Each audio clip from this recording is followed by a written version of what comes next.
Okay. All right. Good morning, everyone. Brad Roltgen here with the Fresno Bitcoin and Cryptocurrency Investors Group.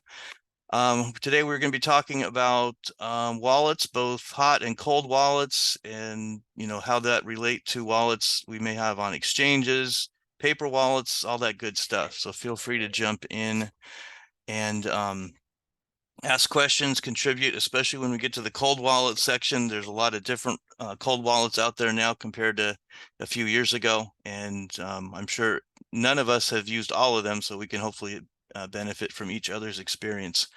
I'm going to start off with this disclaimer. This is not financial advice. I'm not your financial advisor. Chris, Gabe, Frank, none of us are your financial advisors. The good thing about crypto is we can take 100% control of what we're doing and make sure we're doing the right things for ourselves, and we don't have to rely on a bank, a mutual fund, a stock, anything like that. So let's talk about the wallets kind of just briefly. This is a video or a image here that I think kind of explains the wallets a little better. I've always felt that the term wallet isn't as appropriate as we're used to when we talk about wallets where we've stored dollar bills, $20 bills, that kind of thing in the past. As probably most of us know, all this information is stored on the blockchain. The wallet that we have, whether it's an Exodus wallet, a wallet on an exchange, a cold wallet, the funds are not actually in that wallet.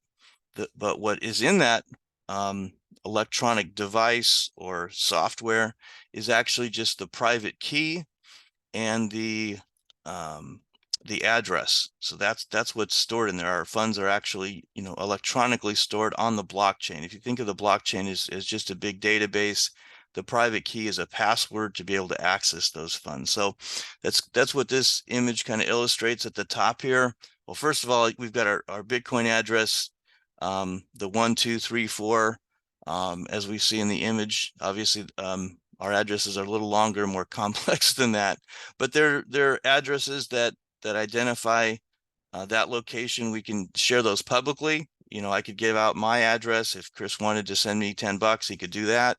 Similar to anybody can drop a something into this box or this slot at the top of this locker. Anybody can do that, just like a mailman can deliver mail. Like if you had a mail slot in your door. Now, if you had a mailbox on the street, that's a little bit different. But if you had a mailbox in your door, they can come along and deposit any kind of mail or small package through that slot. But to actually access the package, you have to have your key to open that door to get into your house or apartment. And that's similar to what you'd need the private key here to access this locker. Looks like there's a keypad there. Maybe you type in a 6-digit number, a 20-digit number, whatever, to be able to access and be able to use your funds. So that's kind of the illustration here. Does that make sense? Anybody have a question on that? I know that's kind of come up in the past. Okay, Hey, so Brad. yeah, go ahead. I think it's important to note that, yeah, you're right. Anyone can put or drop anything into that wallet, but they could also drop bad things into that wallet. So if you ever don't know you put it in there or somebody put it in there, don't execute anything in your wallet if you don't know what it is or where it came from. Yeah, that's a good point, and that's just become an issue in the last couple years with DeFi, Hmm. where you yeah, people Because come up you're with these coins and they name the coins with a domain like 88888.org or something. And so you see that and you're curious, you go, oh, they just gave me 100,000 tokens. And then you go to that website address and it says, oh, welcome, connect your wallet to get started. You connect your wallet and all of a sudden they've drained your funds of all of the other legitimate coins, because that 8888 token was not legitimate and it was at, fraudulent 100%. So, and with smart tokens, just by interacting with that whatever it is, it can actually initiate an action that you might not want. right. Right. So those are definitely something to stay away from. They show up in your wallet, and they're on the blockchain. But and you can't get rid of them. They're there. Sometimes the wallet, you can, with certain wallets, you can hide them, or so you don't have to see them and they don't bug you. But don't interact, don't try to delete them because you just can't. They're there in there. So yeah, excellent point, Chris. Thank you for sharing that. Um, Okay, so here's a little image, hot wallets versus cold wallets. And I had a question earlier on this, so that was perfect. Um, so hot wallets are connected to the internet, um, basically at all times. A lot of times we'll have those on our phones. I'll use the Exodus wallet as an example here. That can be used on our phone as an app as well as on a desktop. And so that's connected. Obviously, if you turn your device off, it's not connected, but generally, we have our phones on all the time, and maybe the computer's on all the time. Um, so that can get updates to your balance. If you look at it, it'll show a current balance of what you have in your wallet because it's been connected all the time. They're easy to hack because they are connected to the internet. And so that's the upside to the cold wallets, where they're difficult to hack because 99.9% of the time they're not connected to the internet. So if you're not connected, you can't get hacked unless they've dropped something in there. When you are connected and it takes time to activate or something like that, I mean, there's anything can happen these days. This third one here on the hot wallet side, I'm not as convinced of. Hot wallets are vulnerable to government regulations. Um, the exchanges are obviously vulnerable to regulations. We've seen that with Binance.us. I just got an email, I think it was yesterday, saying that they're bailing out of doing anything with bank transfers, anything to deal with, at the actual US dollar.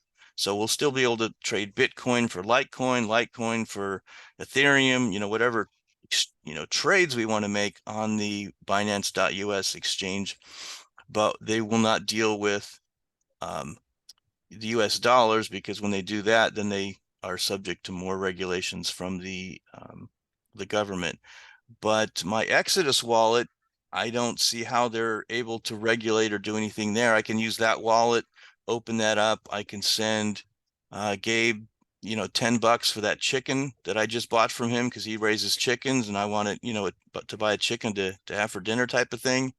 And that's just, everything's on the blockchain. There's no central authority over that. And so I don't really agree with that. I think that, Hey, Brad. yeah. One of the main issues that SEC has with Coinbase is their wallet. That's one of the issues, and the wallet has access to over, and it's about DeFi trading and being able to hold over 16,000, in their words, over 16,000 different coins, tokens. So I think that's what it is. It's just the number, and of course, one of those 16,000 might be a security. So I think that's one of the issues that the SEC has when it comes to regulations, and the wallet is what it can hold. Oh, okay. Okay. So it's like you have a car lot, and if there's, one of those cars is stolen, then they have an issue with you, kind of thing. Or what it's holding, because the issue is that all they have to do is prove that one of those 16,000 is a security. So because it's connected to the internet, and it has the ability to hold a plethora of different ones, even though they say they make sure. But the wallet they don't, because it's you can actually buy things. And that's why whenever you go to Coinbase, it says you can't buy this. We don't accept this, but you can buy it through our wallet, which does change or interchange or transact with other things other than securities. So that's what the main issue that they have, is that their wallet can actually interact with potentially securities in their mind. So they're in regards to Coinbase, they're actually coming after the wallet as opposed to the One of the issues, exchange. and that's the main issue with the wallet. Okay, yeah, and let's kind of define that because that's gotten complicated. So rewind, let's rewind back to 2014 when I set up a Coinbase account, and they offered three coins. I think there was three coins back then: Bitcoin, Ethereum, and Litecoin. And so I bought some Bitcoin, and it was just on Coinbase, and it was in my quote, wallet on Coinbase, and they stored the private keys. I had an address and all that good stuff. So over time, um, they added more coins, supported more coins with the exchange. But then a year and a half ago, they came out with what they call the Coinbase wallet, which is actually something that, similar to MetaMask, that will deal with and can interact in the DeFi space. And like Chris said, there's hundreds and hundreds and hundreds of coins in that space that they can potentially interact with. So, just wanted to differentiate between those two. A lot of times people think, oh, I have my Coinbase wallet, but they really mean their exchange. They could be talking in similar, they could be talking about their Binance wallet or that kind of thing, but that's actually where you're storing your funds on that exchange. So, hey, Aaron, saw you unmuted. Did you have a comment? Want to jump in? Uh, I'm not unmuted. Oh, okay, no problem. Okay, so let's finish up. Did somebody else want to jump in? Jane, go ahead. Yeah, I just want to say that also Cash App has a hot wallet of which I have small $100 on, and I sold some Bitcoin on that, and they served me with a 1099 form. So there's government regulation there too. Yeah, no, that's a centralized authority that you had to create an account with and probably put your name, address, social in, and they connected to a bank account. Did you go through that with them?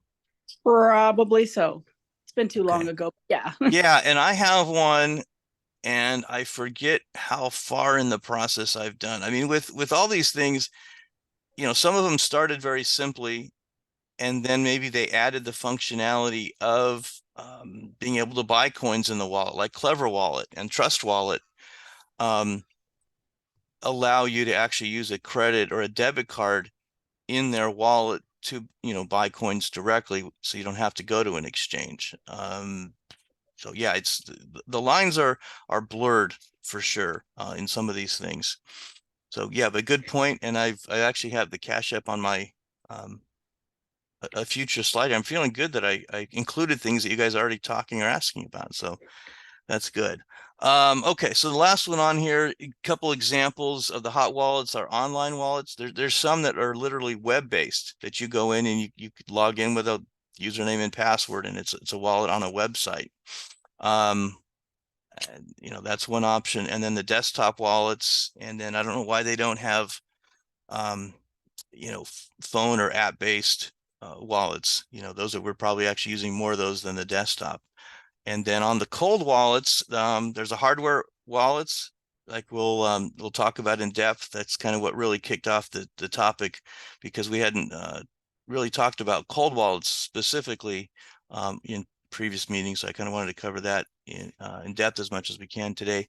And then paper wallets. You may not have heard of a paper wallet, but I have an example, a picture here. I'll show you guys in a second on those. Those are very inexpensive. All right, so moving on. This is just kind of the list of different types of wallets. Again, web-based, computer, desktop, cell phone app. The hardware, that is generally what we refer to as the cold storage, because they're disconnected from the internet. Paper wallets we just mentioned, and then the exchanges, where whether it's Coinbase, Binance, Bittrex, Crypto.com. Crypto.com is a little interesting and complex in the sense for us here in the U.S. I believe it's still this way. It was when I signed up a few years ago. Is they would not let U.S. citizens use their website, crypto.com. I had to download their app and create my account through the app. And so compared to the Exodus or the Trust Wallet app on my phone, crypto.com looks very similar, but it's actually, we're using the crypto.com exchange when we're interacting with that app. So I didn't have to put in the 12 words, or I didn't get the 12-word seed phrase type of thing when I created those other wallets with like I did with those other wallets where crypto.com, you don't do that. You just create an account and you're giving them your name, social, and all that connect to your bank account, that kind of thing. So if you're using crypto.com on your phone, just understand that that's an exchange, like we talk about Binance and Coinbase, not like a hot wallet like Exodus or Trust Wallet, that kind of thing. So just to clarify on that. This is an example of a paper wallet. And so there's websites that you will put in your address, or they give you they create an address for you. And this one is myetherwallet.com. And so this top line here where it says your address, a lot of us have used and seen those before, pasting those into various places to move funds back and forth. And then your private key, you may not have seen before, but it, looks similar to the address. It's just a little bit longer. And by sharing this with you, this isn't my wallet. I don't know where it came from. But I just found this image to help share and illustrate. So you wouldn't want to put any funds into this wallet, because now all of you have the private key and you could potentially withdraw funds from this address. But this is what you get when you set up a paper wallet. And the QR code here on the left is the address, and then the QR code on the right is the private key. So what you would do, the idea here is that you'd create this wallet, brand new, and then you would print this out, and then you could send funds to it, and then keep this information in a a firebox safe at home, at your house, a safe deposit box at a bank, wherever, and the good thing about this is you could actually do it in a number of locations. So if your house burned down, you could have another copy in your safe deposit box at the bank, that kind of thing. I've had people mention that they wanted to put funds away for their kids, their grandkids, nieces, nephews, that kind of thing. And this is a real good way to do that. Somebody with 4 grandkids could create 4 wallets, print these out, send funds, $100 or $25 or whatever they wanted to do to each of these addresses, and then literally, seal each one of these in an envelope and put it with their will and give it to the grandkids, and then maybe in 20 years that $100 might be worth 10,000 or whatever. But they could do that without having to spend $100 on a cold wallet, or set up a Exodus on the grandkid's cell phone, or that kind of thing. So if you're looking to do that, this might be a simple and cheap option. We mentioned some kind of easy to use wallets. The Exodus is kind of always on the top of my list, because you have the option of doing it on the desktop or with the app, or both. I've talked to people over the years, and some people really like to do everything on their phones. Others don't like the phones. They want to do it on the computer with the bigger screen and be able to type, and it's much easier to interact sometimes with the keyboard. And so this one is good. It works both ways. You can use one or the other. They're linked together, so you can have the same account on both. The Trust Wallet is a good one. It handles DeFi transactions. It lets you buy coins, like I mentioned earlier, with a debit card or a credit card. Sometimes the credit cards are a little wonky. The banks don't want you to be buying crypto, because that's evil. Clever Wallet, same way. That's a big one on the Tron network, if you're doing anything there. And then the Cash App, like was mentioned earlier. As far as I know, they only support Bitcoin. They will send you a debit card. I don't remember exactly how the debit card interacted, when you used it, if that pulled funds from your cash balance, US cash balance in Cash App, or if it actually sold some of your Bitcoin to cover that tank of gas or whatever you purchased with the debit card. Has anybody used the debit card on the Cash App? It's kind of a cool black one. I got it. I think I used it once just to test it, but that's been about it. Has anybody else got the debit card or used it? I just use my debit card with the Cash App to pay people, but I don't use it in a Bitcoin debit card kind of way, other than that one transaction of selling the Bitcoin. Okay, was that the Cash App debit card, or was this a debit card from a bank? Or Debit card from a bank. okay, so you used it to tie to, yeah. Right. Okay, cool. If you're using the Cash App debit card, it's similar to Coinbase or the Venmo debit card. If you want to use money from the crypto side, you must actually convert first. Okay, so kind of like the way the Coinbase debit card works and everything. Okay, yeah, thanks for the clarification. But that is, Welcome. Cash App has been generally pretty easy to use compared to some of these other ones. Okay. So is anybody, I know somebody mentioned Atomic Wallet earlier. Any other wallets, especially on your phone, that you guys have used that you've liked? I've used quite a few. Phantom for Solana, Phantom Wallet. Okay. Like you said, Trust. I've used the Coinbase wallet. I also use Crypto.com's DeFi wallet to hold my NFTs. A lot of them. I moved them off of Crypto.com, moved it into the DeFi wallet. Okay. I also use the Helium wallet. So I have 2 Helium miners. Got it. Does the Helium wallet support more than just Helium? No, not really. Not that I'm aware of. I only use it for that.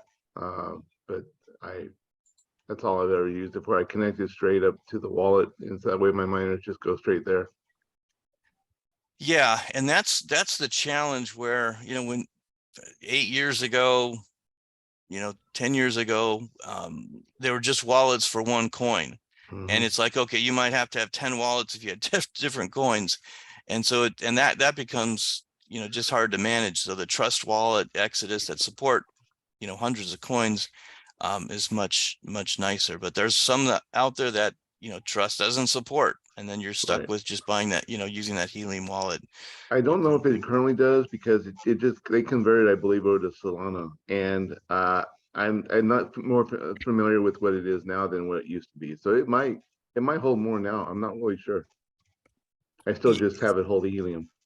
Yeah, and they're updating those kinds of things all the time. I mean, every time I don't use my Exodus wallet very often, but about half the time when I do, it's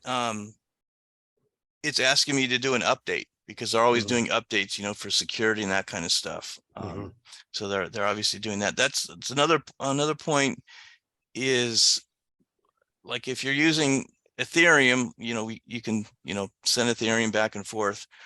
But then if there's any tokens that are on the Ethereum network, you're going to use a wallet that supports Ethereum. The challenge is not all of the wallets will support all of the tokens on that chain. Correct. Even like I have a XDC wallet specifically for XDC, because XDC you can't even trust, or I'm not sure about Trust, but I know that my primary one, Exodus, right now I can't. So it's a unique one that I hold, that I want to maintain a balance for. So I use it. It's desktop, and it's XDC wallet. Yeah. Okay.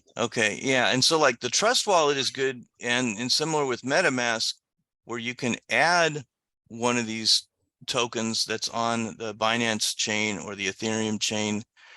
But I know some of the cold wallets don't do that. So you want to be careful, is you could potentially send some of these coins that's on for example, True Badger is a coin that's on the Binance chain.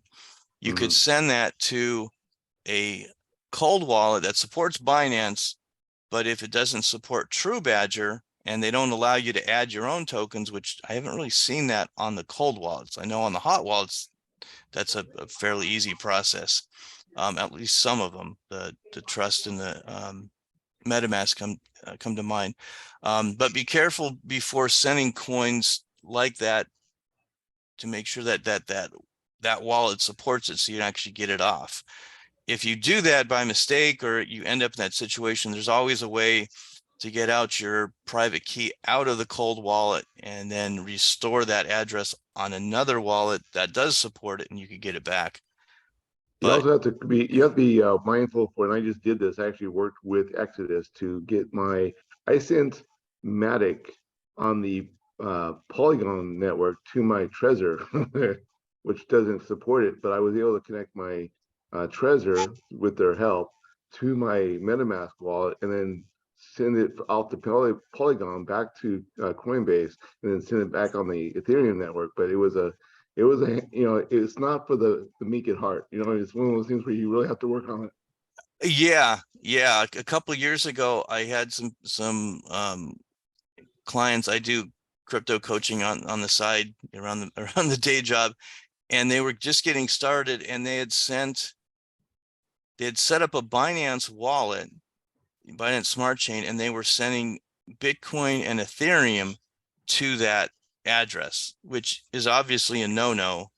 But because the Binance Smart Chain has wrapped versions of Binance and Ethereum, it did accept those, and they were there, and we were able to go in and get those back, because people had like $800, $1,000, and it wasn't just like $25. So that was cool to be able to get it back. That's a good note to everyone, that you always want to start with a small amount to make sure it goes through. Absolutely. Yeah, good point. Okay, let's keep moving here. Talk about some of these hardware wallets. Ledger and the Trezor are kind of the OGs, or that have been around forever. I've got many models of each of those. KeepKey came along kind of a while back, and now it seems like there's just a plethora of them. So just to kind of illustrate what we're talking about, this is a Ledger Nano S, little USB looking device. This one actually has you can see under the right hand of the person holding it, there's a cable that plugs into the side, and then it plugs into the USB port on your computer. Has a little bitty screen, very few characters on there. So it can show you some information and have you verify. There's two little buttons on the top, although it looks like this one, almost the buttons might be on the bottom. The ones I've seen actually have it on the top, where you push the right button and it scrolls to the right, the left scrolls to the left, and then you push them both together to confirm, that kind of thing. So you can actually, so to use the device and actually send the funds, you physically have to have this device. So if your computer gets hacked with the Ledger Live software, they still can't do anything, because this isn't plugged in. You're not interacting with it, because you mean to do it, on the hardware device. So that's kind of what it looks like. The newer models, they have bigger screens. Some have touch screens, but this is kind of where these things started. I've got a few. I don't know if you guys have seen. Let me actually paste it in the chat. I don't know if you guys have seen the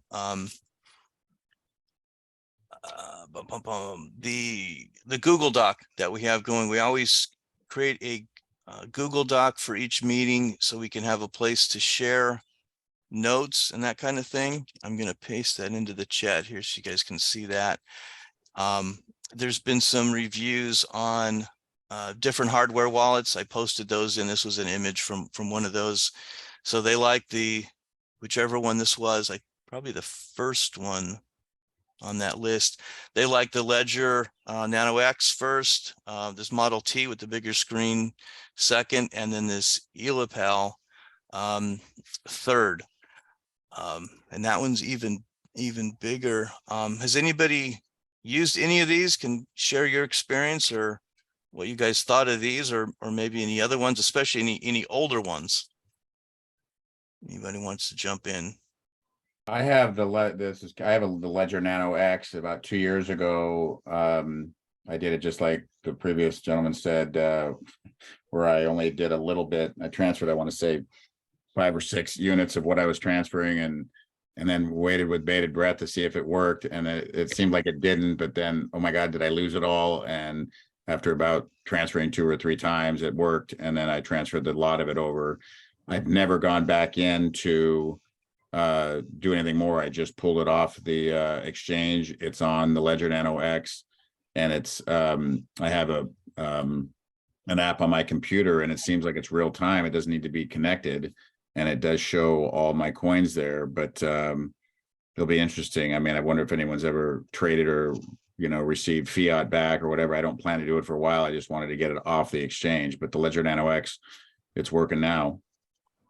Good, good. Yeah. And you mentioned that delay. The delay usually comes into play when we're interacting with an exchange, either sending off an exchange or to an exchange. They've got certain verification that needs to go through. I know some of the exchanges will send you a text message with a 6-digit code to put in, or the Google Authenticator, or it sends something to your email that you have to click on, that kind of thing.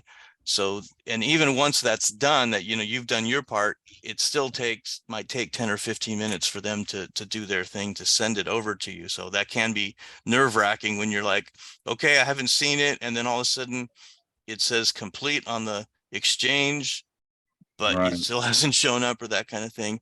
But on the flip side of that, if you send wallet to wallet, so for example, if you had some funds in your Exodus wallet and you sent them to Ledger, it's going to be very quick. Literally, some of the coin, like the Binance network, might be 30 seconds, a minute type of thing, and it would show up. Bitcoin might be a few minutes, Ethereum might be a few minutes, but there's some that will almost be instantaneous. But again, it just depends on the chain.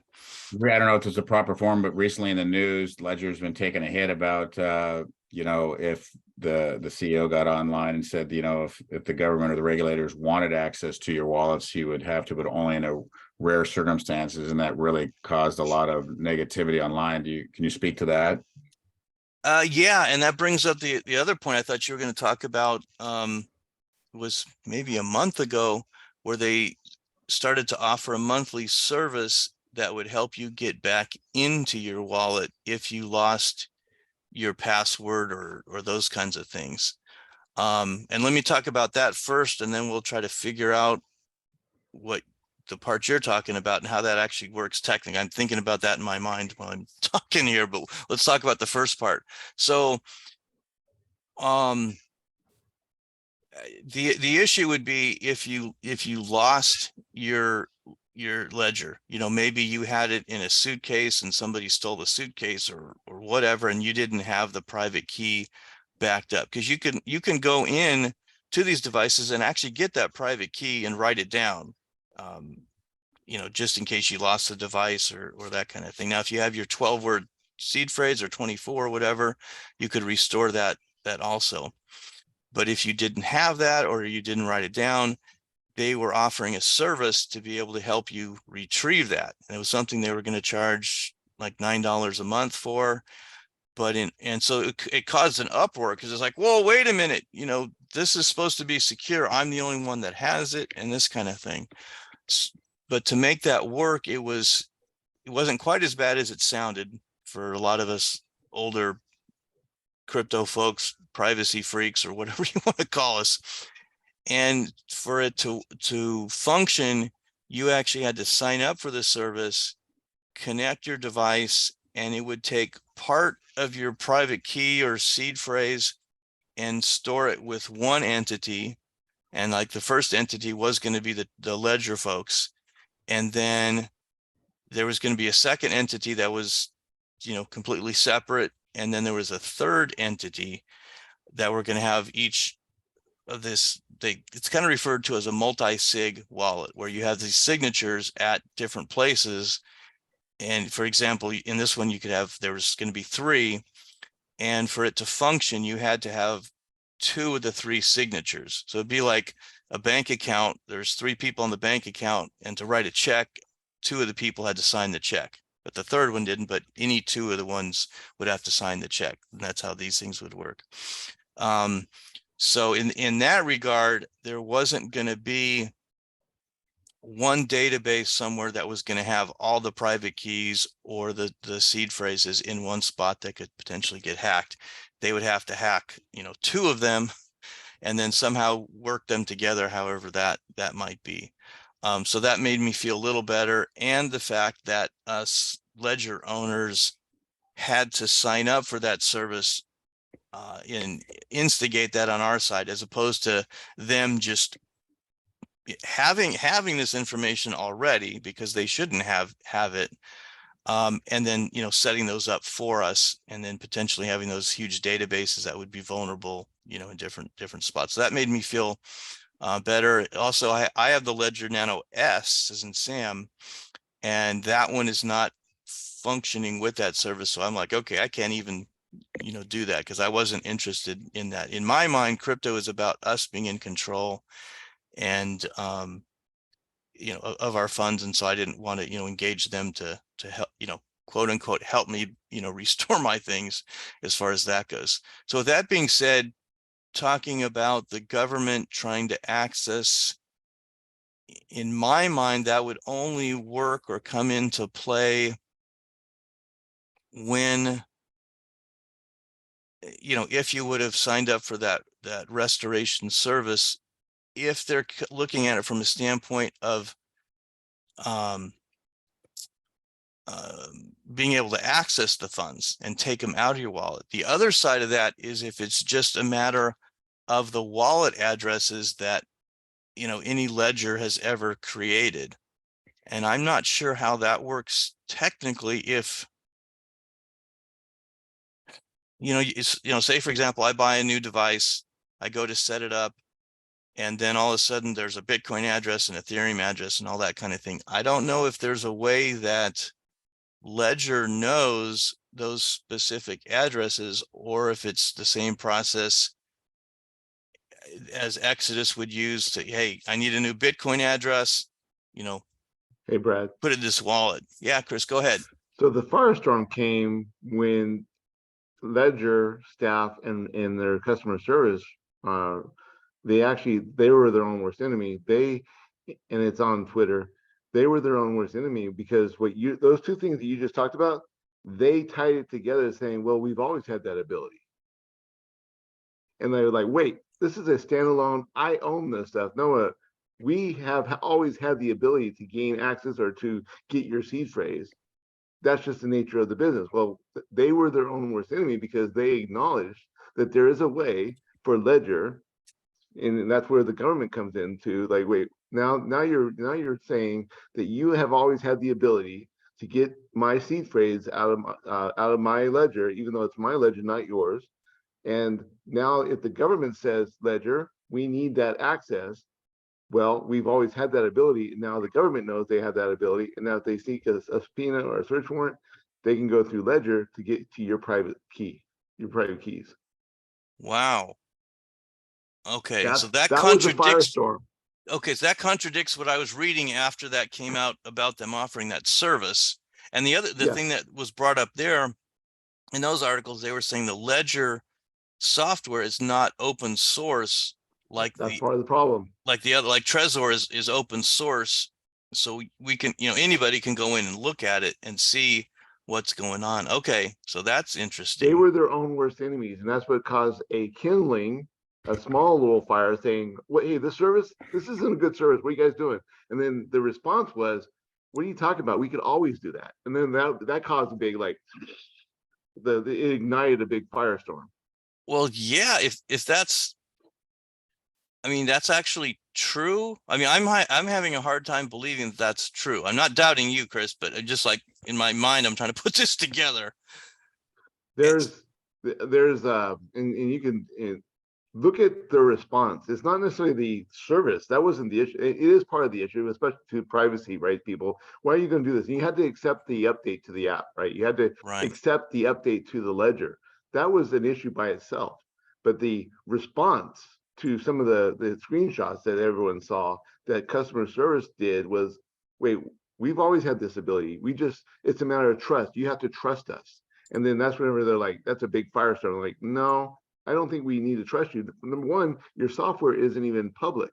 We don't know that. now we don't trust you. Yeah, and if that's the case, everybody should get rid of their ledgers if they've had that ability. I mean, that just defeats the purpose of the whole device. And that's why they're going to make, and even the CEO said that's why they're going to make their software public now, like Trezor. But if they know, if if they know about the ledger that I've had, making new software is not going to change the information that they know. Right. And That's the big issue. If you want to Google it, if you want to read it, you will see it's all over Twitter. But it was a firestorm, and then of course they have to put out their firestorm. It's one of those, I don't know, Bud Light moments where they're like, wait, what's going on here? They have to respond accordingly. And I'm sure right. that whoever responded from their customer service is like either been put in check, or I'm not even sure what happened to them. Or their head cut off. I mean, that okay, I'm gonna have to look into that a little more, because if that's the case, then everything we've done with a ledger is at risk. I mean, is that the way you see it? Yeah, And there's that things was on the issue. YouTube though that say relax people. I mean, if you don't take the update, there's no way they have access to this. So to what Chris's point, I mean, I don't know. I mean, I don't know how many people here use the ledger. Besides, you have the S, I have the X. Does anybody else use ledger on this call? Yeah, I'll have to look into that. Okay, feel free to chime in, or if anybody's got a good video or article, put it in the chat, or if you want to request edit access for the Google Doc, and otherwise put it in the chat and I'll add it over there. Okay, interesting. Okay, any feedback on any of these the Trezor models? Has anybody used any of those? So I will chime in here. That is probably been and I have the ledger, I have the Trezor, and I even have what they call now, and I'm still trying to learn with it. It's called the Arculus. And I have that, but I haven't really used it to this degree. Well, is that a brand or a model of? It's a cold storage wallet. It's a card, and it has 3 different things. It takes your, and that's why I'm looking into it. I actually bought it, but I haven't really dealt with it yet. I want to wait till I get a little bit to be able to transfer it, to see, kind of play with it. But you can look up Arculus, Arculus, and it's a cold storage wallet. It's actually a card, and it gives you, of course, your private keys, and it says with the epic security of Arculus Cold Wallet, you can seamlessly and securely store. It's getarculus.com. That's the website. Okay. Getarculus.com. But that's another one that I haven't messed with it, so I can't really speak to it yet. But I have used Trezor, and that's sort of my go-to, even to the point where my boys have spent some of their future fund to buy 2 Trezors, which I have right here, unopened. So I'm going to be doing that for the boys. That's how much I trust it. And what I like about Trezor is it just interacts, and actually they have an agreement with Exodus, and Exodus wallet, has, and it's the app, and also the web based, or the desktop. You can actually connect your Trezor to the Exodus, and also you can connect the Trezor to Ada Lite for Cardano. I like, of course, the bigger screen. I like, I've grown to kind of like and favor the Trezor Model T more than any of the other ones. Ledger, it's interesting how Ledger, I mean, like, for example, doesn't necessarily hold everything. With Ledger, I even have like the Near wallet. So you go to your Near protocol, you have to connect to like the website. It's like online, but you connect your Ledger to it. So you have to initiate with the Ledger, you have to initiate the protocol. Then you have to, and then it connects to like Ledger or Near protocol. And then of course, you have to hard connect. And then it's all online, but you're using your Ledger to access it. So I don't know. So the ledger, or is it the ledger or the Trezor to access it? So the Ledger, that's the issue I have, is where you, okay, and I connect my Ledger to my computer, and then I go to the website, the Near protocol wallet, and then then it says, how are you accessing it? And of course, before you access it, you have to, in your Ledger, you have to actually initiate or do the near protocol, and then you have to open that up so that way it will communicate with it online. I don't do that with the Trezor. Trezor holds, well, the keys primarily, and it only does Ethereum. That was the issue I had with the Matic in the Polygon network. But the Trezor is, and just like the Ledger, they're both. My preference, of course, is the Trezor, and you can connect your Trezor to the MetaMask wallet, which I recently learned with Matic and the Polygon network. You can connect your Trezor with the Ada Lite online, and then be able to. No one would be able to access those funds without your Trezor. And same thing with Ledger, but my preference, of course, has always been, well, hasn't always been, but it has kind of went in that direction, is the Trezor. Yeah, I'm with you there. And so what that's doing is normally your Exodus wallet has, you download the app or desktop, you launch a new account, create an account wallet, and it gives you the 12-word seed phrase, and then it has your private keys there. In that software, wherever it is. But what you're talking about with the Trezor is you're using the private key that's stored in the Trezor, but you're using the interface of the Exodus. And so it's in a sense, it's kind of the best of both worlds, because the Exodus interface is probably better than the Trezor, or that kind of thing. And so it might, and in that, when you mentioned the Ethereum and the other coins, Exodus might support some of these little tokens that are on the Ethereum or the Binance network, but the Trezor software doesn't. But it's the same private key for the Binance network that works with all those things on the Binance chain. Right. Exactly. So that's a good way to do it. Yeah, and I've seen some web wallets do the same kind of thing. To ask. Yeah, so it's interesting how all this is interacting, but it can get a little tricky. Yeah, and the other thing somebody brought up in there, I think in the Ledger software, you saw the updates to the quantities, or the your balances of each token, and so you only need the hardware device connected if you're wanting to send or spend your funds, send them from your wallet, quote unquote, to an exchange or to somebody else, and actually do a spend transaction. You can receive funds to the wallet address. If you want to get ready, I'm probably going to leave this a little early because it's recorded. We'll mute him here. Sorry about that. If you want to send funds to the wallet address that you're using in your Ledger or your Trezor, you can do that without connecting the device. That's one thing that a lot of people don't realize. So, if you wanted to send $100 a month, to your savings account, which is your Bitcoin in your Trezor, you could do that from your Coinbase once a month without ever having to connect your Trezor. Correct. And what the good thing about Exodus is, it will tell you that it has been received, even though Exodus didn't receive it, right? So it's connected to your Trezor. It monitors your Trezor addresses, and then if you receive it, Exodus didn't receive it, Trezor did, but they monitor and they will tell you that you received that amount. Well, okay, let's break down that detail, because Exodus doesn't receive the tokens. No. Trezor doesn't receive the tokens. Well, Elapel doesn't receive the tokens. They go to a different address on a blockchain. When we send funds, all we're doing is sending them from one address to another address. Correct.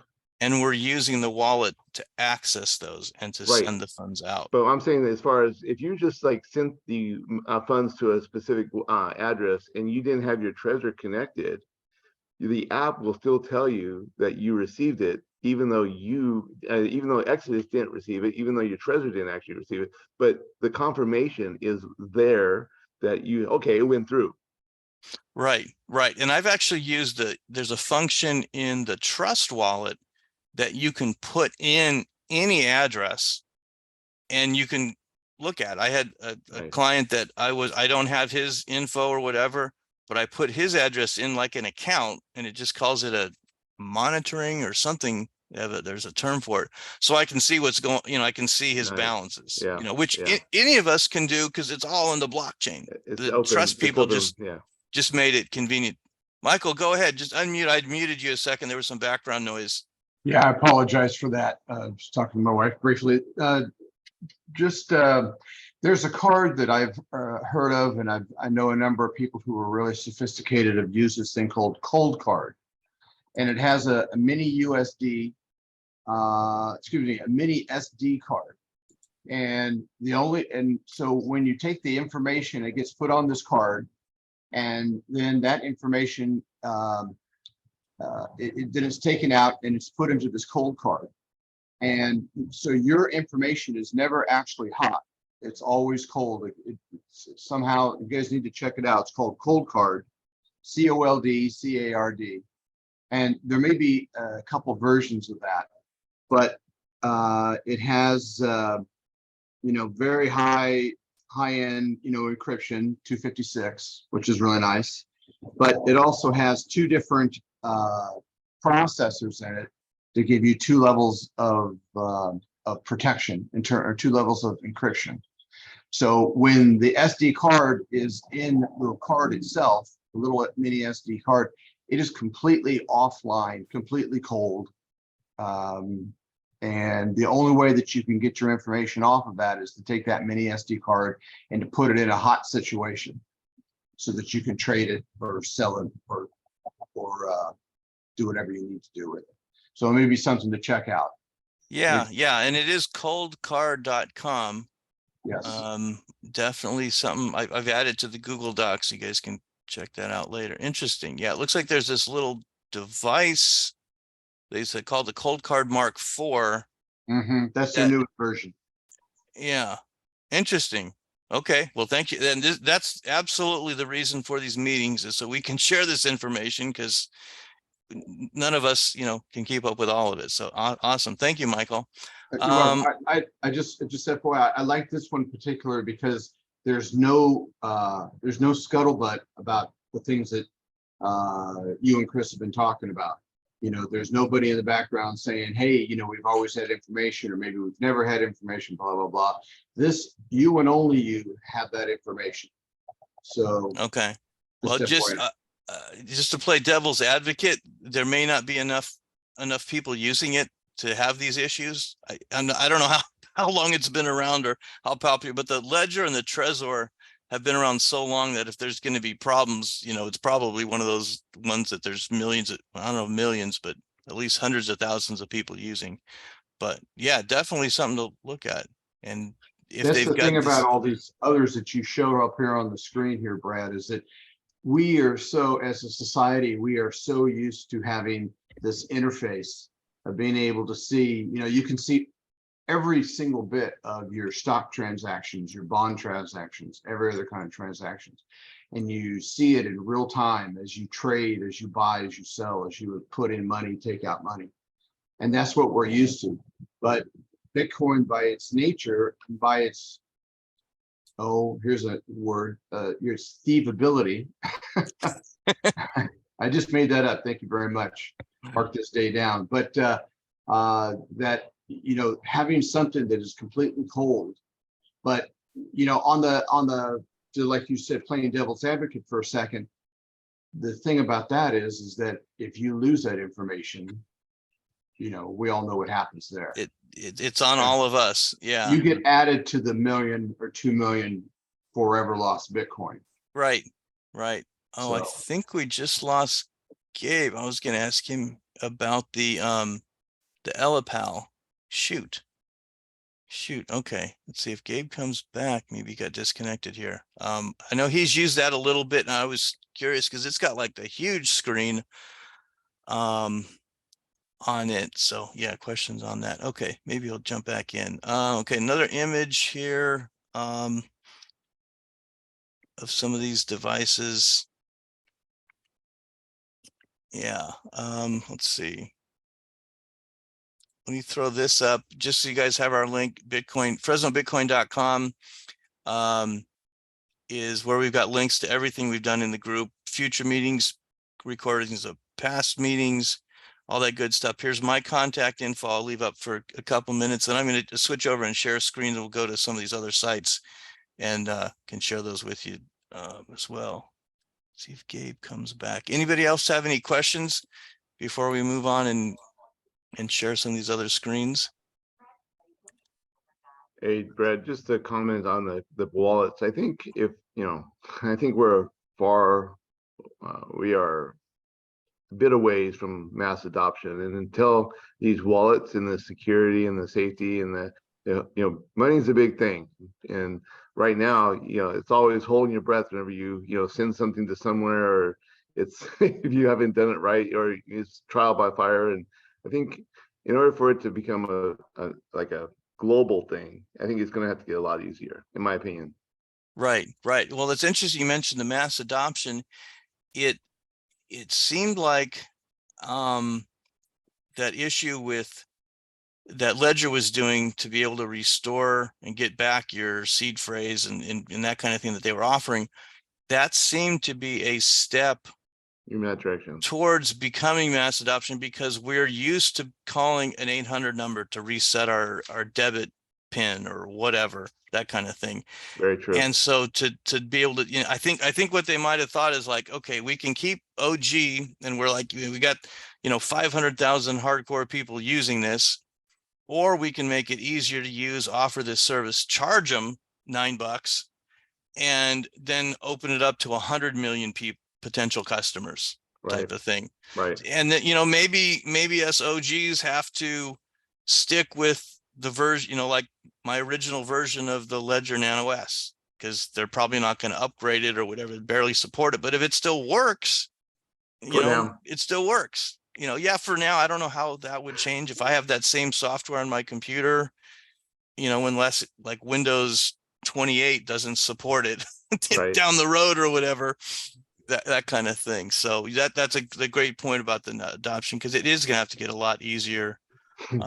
Just like the internet, sending an email has, gotten easier over time. Well, that's like the Matic that I sent, and I inadvertently just put, or I think the default was Polygon. And of course it gives you the warning about Ethereum, but that's what I'm talking about. You have to really know and pay attention to what you're sending and how you're sending it.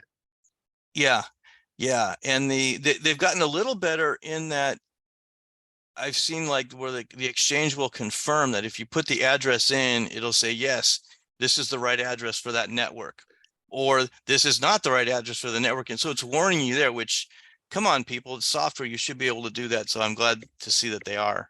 That particular transaction, unlike others that I did, took like 45 minutes. And that was concerning. I'm like, about 45 minutes. I'm like, is it going to go through? Is it going to go through? And then it said it was completed. I'm like, wait. And then by that time, I knew that I had messed up by seeing it on Polygon, and the Trezor doesn't, although it does, and I didn't know this, but then you have to connect it, your MetaMask, which does have access to Polygon. I'm like, okay, there's a complication here that normally it's, of course, stressful. Number two, it's not necessarily easy, and it's not for the faint of heart.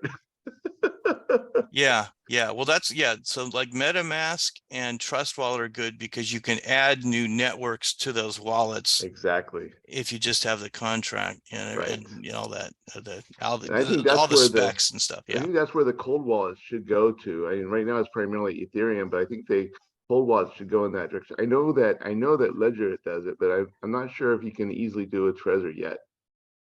Yeah, it would just be a matter of the software having to support the adding the different chains, because good point. Okay, let me stop sharing the Zoom here and jump over to this. I will share something very quickly. The Elipal is probably the easiest and most comfortable wallet to use. Oh, okay. Tell us a little bit about how it works. Or, I mean, it looks like that the whole device, how big is it physically? That was my first question. It's not exceptionally large. It is, however, touchscreen, so it's easy.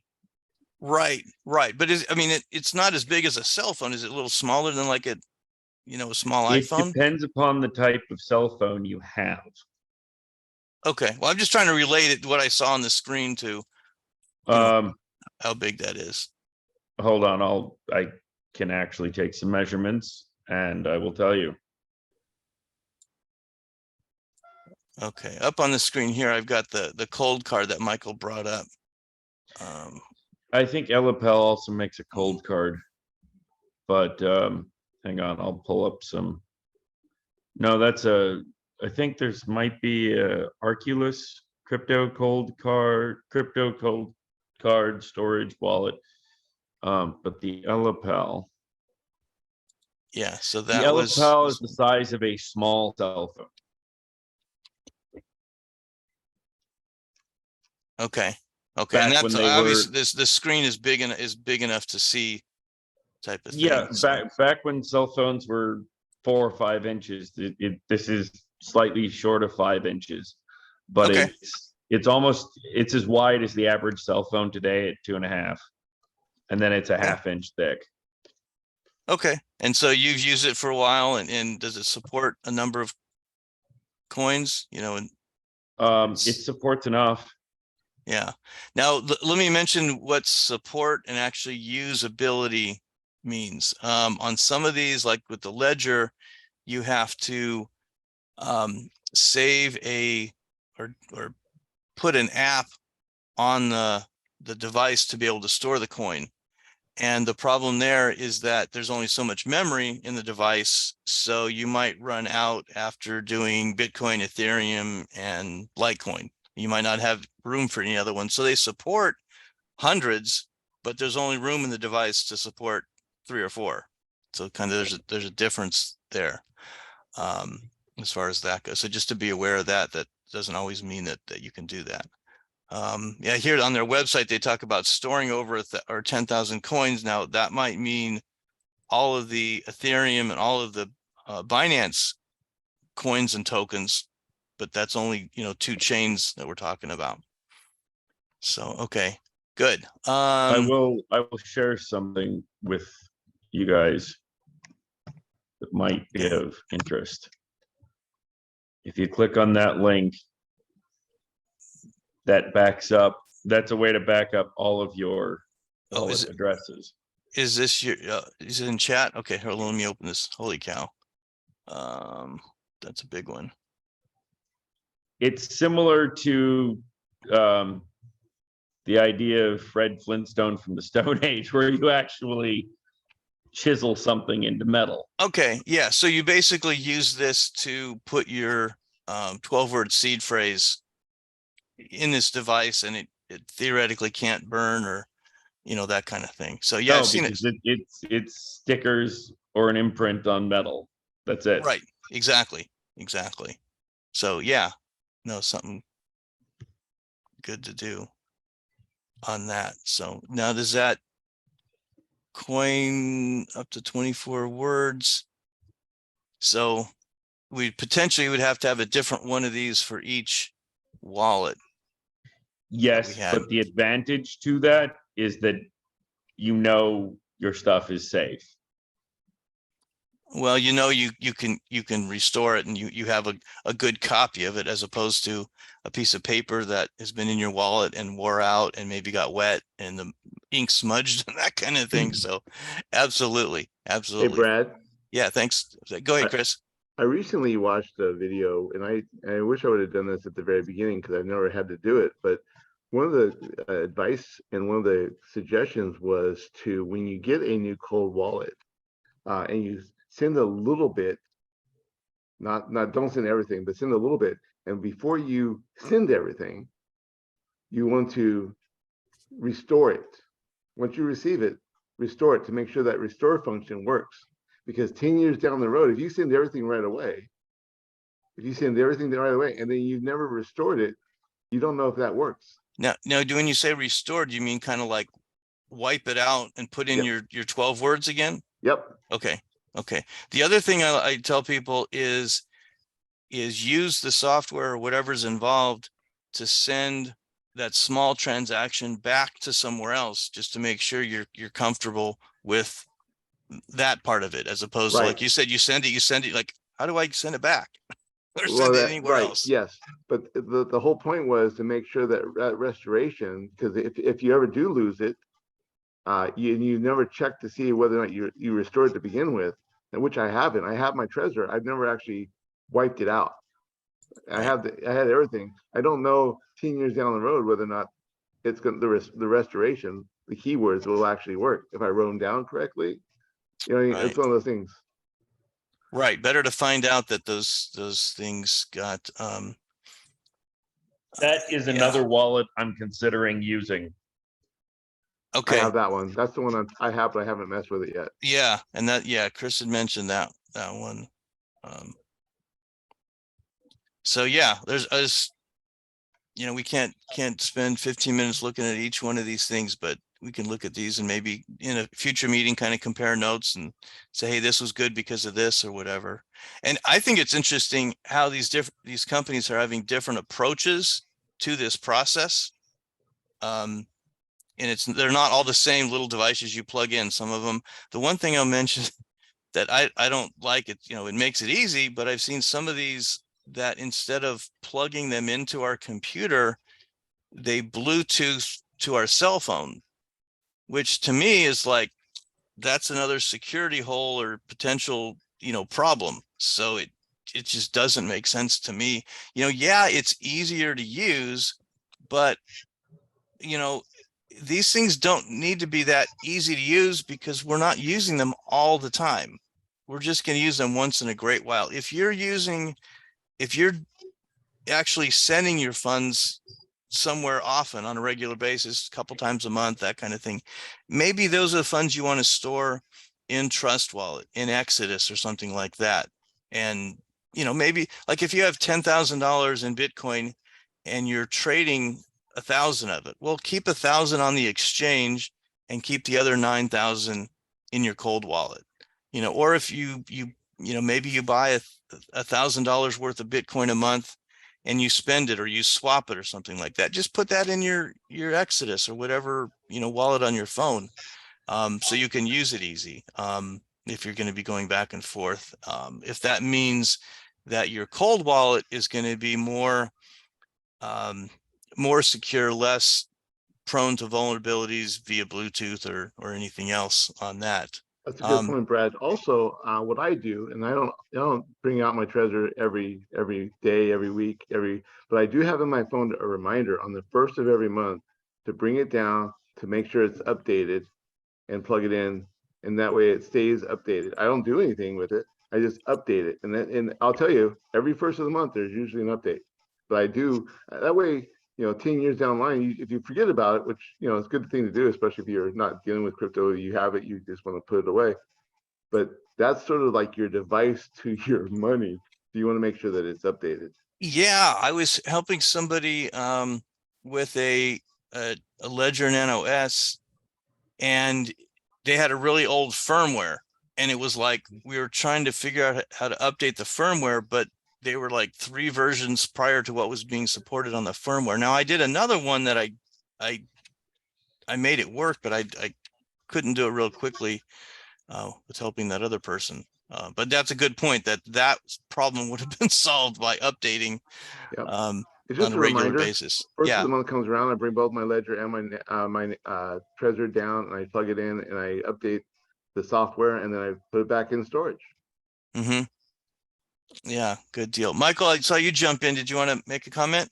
Well, I was just saying is that, until, like Chris said, until we get real high spread adoption, all you need to have is a few $100s that's available to you to buy or sell or do whatever. Unless you're trading something, then you're probably just going to leave it on an exchange, right? If you're doing that.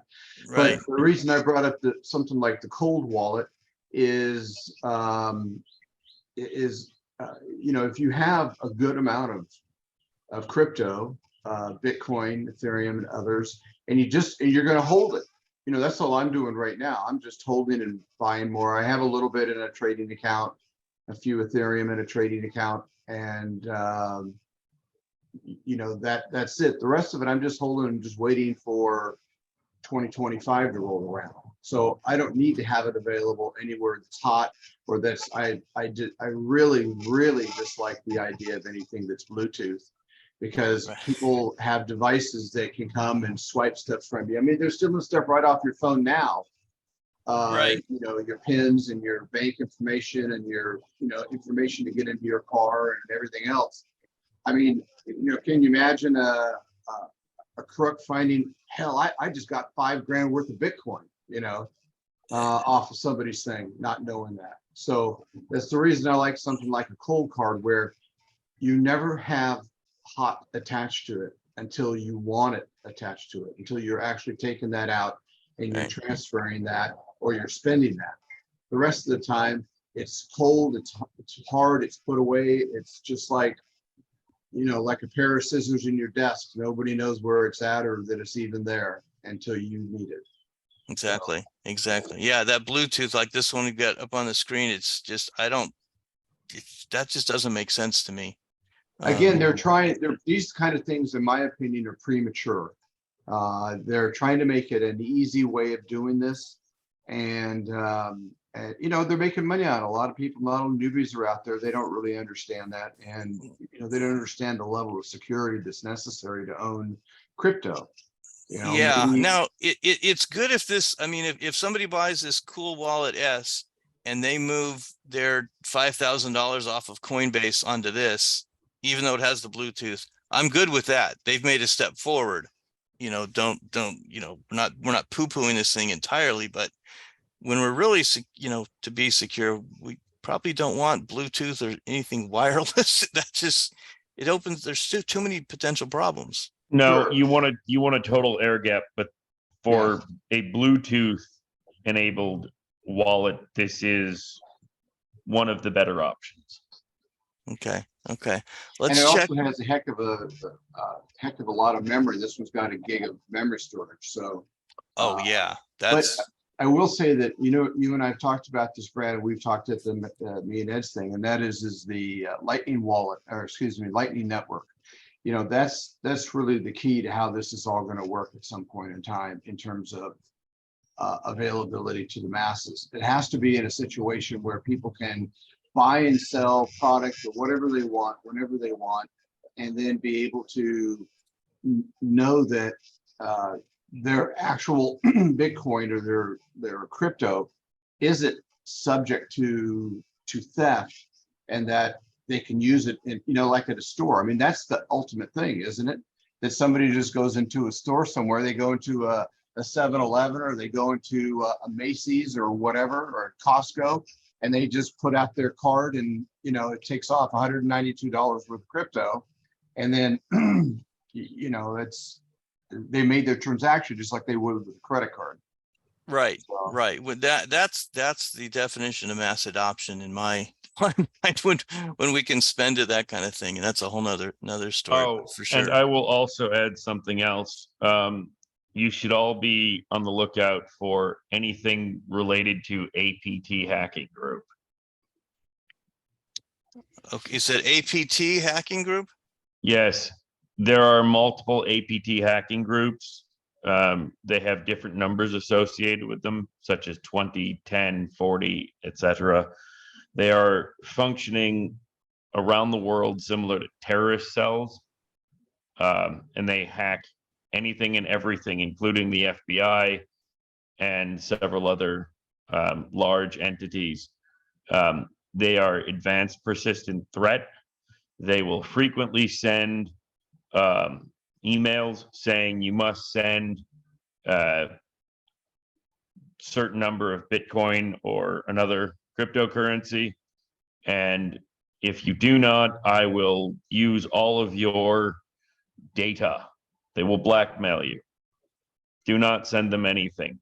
If you run across that, that means they may have implanted a driver-based cookie tracker into your computer, and there are a few different options for removal.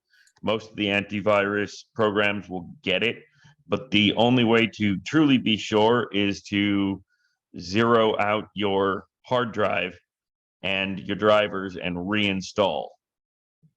Okay. All right. Let's They circle have back. not managed to put anything in at BIOS level yet, but they do have cookie trackers that they can send that will sit in your drivers. Okay, thanks for sharing on that. Let me check in with Jane. I know we spoke at the beginning before we started recording. Did this hopefully something we've been sharing help with what you were looking to do or keep your funds safe? Or did you have any questions?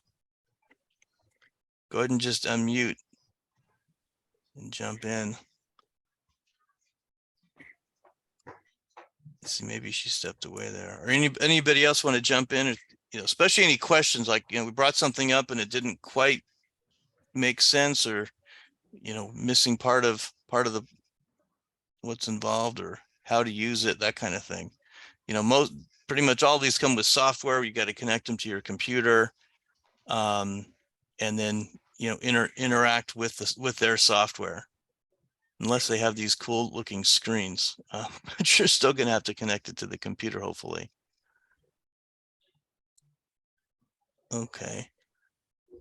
Kevin, has anything we spoke about turned you away from your existing wallets and want to switch to a different one? I know the stuff with the ledger is a little nuts.